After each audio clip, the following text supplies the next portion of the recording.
imagine camping in these temperatures without a modern tent or a heater. 10 Tampa Bay News reporter Annie Krall shows us a group in Polk County that's giving up modern conveniences for a chance to relive history. There's no cars, there's no radios, no flashlights.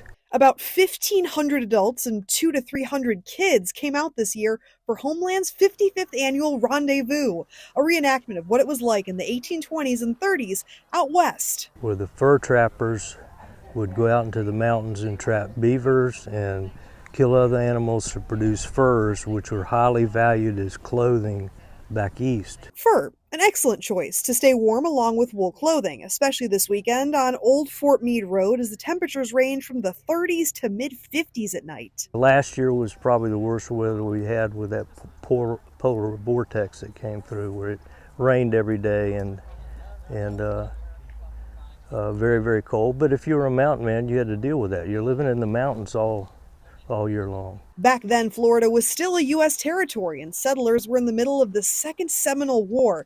Members of the Florida frontiersmen say this is a chance to be part of living history, even with the chilly Sunday night expected. A wood stove in Alan Rail's tent with his wife Delise and their children is a surefire solution. I will keep that tent warm all night.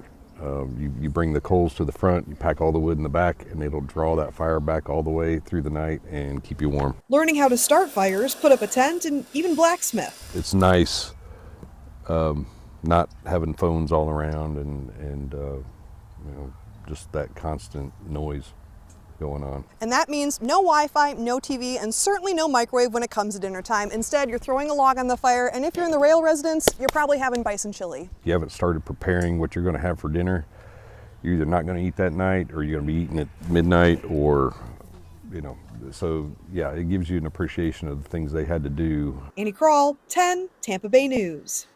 And campers say they won't be freezing as long as the wood lasts. Their wood-burning stoves can heat tents up to 80 or 90 degrees.